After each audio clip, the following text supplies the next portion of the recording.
بسم اللہ الرحمن الرحیم۔ السلام علیکم۔ آخری نبی حضرت محمد صلی اللہ علیہ وآلہ وسلم کی پیدائش سے قبل عرب میں کچھ ایسے واقعات رونما ہوئے جو اس بات کی طرف اشارہ تھا کہ اس سرزمین پر کچھ غیر معمولی چیز ہونے والی ہے۔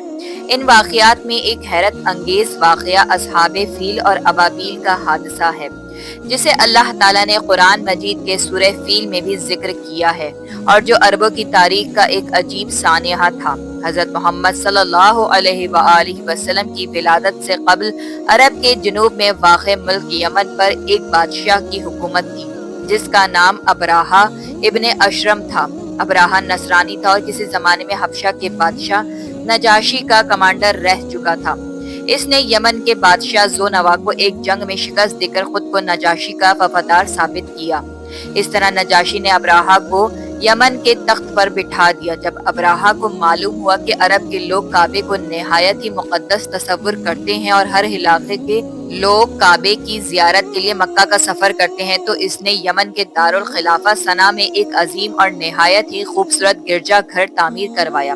کہتے ہیں کہ اس زمانے میں پوری سرزمین پر اس سے زیادہ خوبصورت اور عالی شان گرجا کہیں نہیں تھا۔ اس نے پورے جزیرہ عرب میں اپنے مبلغ کو بھیجا اور لوگوں کو صنعا آ کر اس گرجا گھر کی زیارت کرنے کی دعوت دی۔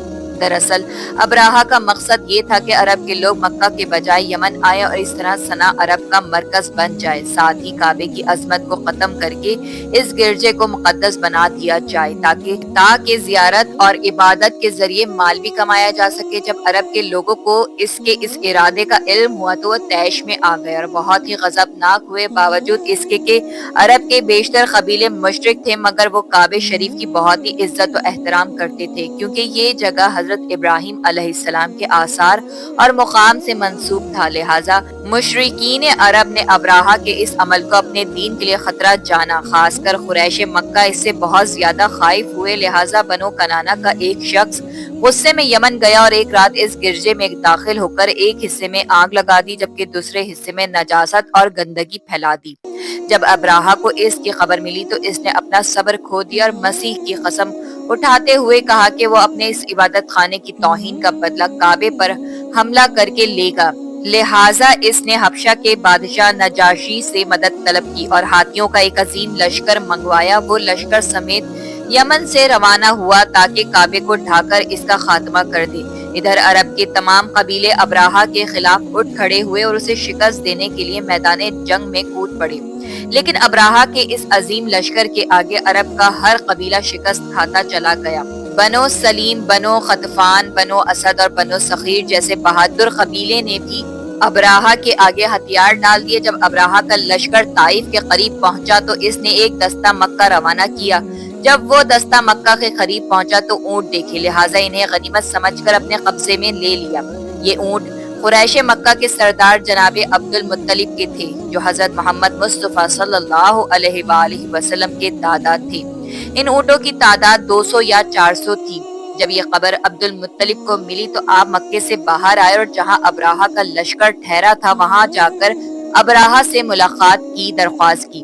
جب ابراہہ کو معلوم ہوا کہ قریش کا سردار اس سے ملاقات کرنے کے لیے آیا ہے تو اس نے آپ کو اپنے خیمے میں بلایا، اور جب حضرت عبد المطلب کو دیکھا کہ ایک بلند قامت، روبدار اور نہایت ہی حسین و جمیل آدمی ہے، تو ابراہہ آپ کو دیکھ کر مرعوب ہو گیا اور بے اختیار تخت شاہی سے اتر کر آپ کی تعظیم و تکریم کے لیے کھڑا ہو گیا اور اپنے برابر میں بٹھا کر دریافت کیا کہ آپ کی تشریف آوری کا کیا مقصد ہے۔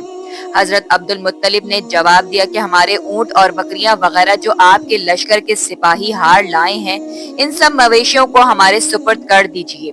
یہ سن کر ابراہہ نے کہا کہ اے سردار قریش، میں تو یہ سمجھا تھا کہ آپ بہت ہی حوصلہ مند اور شاندار آدمی ہیں، مگر آپ نے مجھ سے اپنے اونٹوں کا سوال کر کے میری نظروں میں اپنا وقار کم کر دیا ہے۔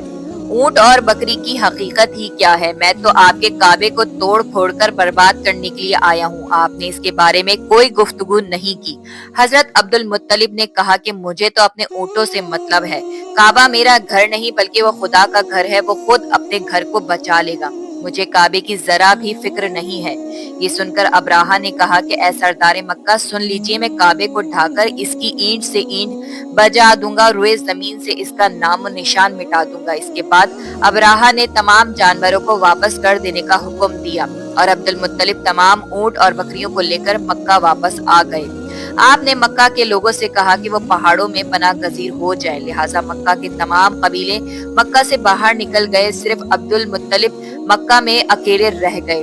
آپ نے کعبے کا دروازہ پکڑ کر بارگاہ الہی میں کعبے کی حفاظت کے لیے رو رو کر دعا مانگی کہ اے اللہ، بے شک ہر شخص اپنے گھر کی حفاظت کرتا ہے، لہٰذا تو بھی اپنے گھر کی حفاظت فرما اور صلیب والوں اور صلیب کے پجاریوں کے مقابلے میں اپنے اطاعت شواروں کی مدد فرما۔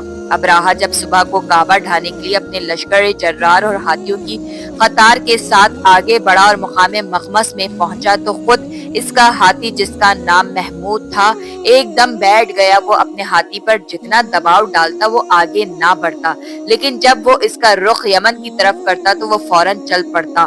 ابراہہ اس واقعے سے سخت متعجب ہوا۔ اچانک سمندر کی طرف سے غول کے غول اور جھنڈ کے جھنڈ پرندے آ پہنچے۔ ابابیل کے اس لشکر کے ہر پرندوں کے چونچ اور پنجوں میں کنکریاں تھیں۔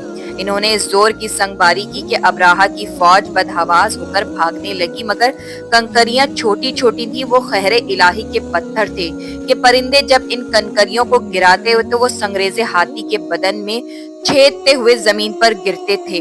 ابراہہ کے لشکر میں بھگدڑ مچ گئی۔ ابابیلوں کی سنگباری اللہ کے خیر و غضب کی ایسی مار تھی کہ جب کوئی کنکر کسی ہاتھی کے سر پر پڑتا تو وہ اس آدمی کے بدن کو چھیدتی ہوئی ہاتھی کے بدن سے پار ہو جاتی۔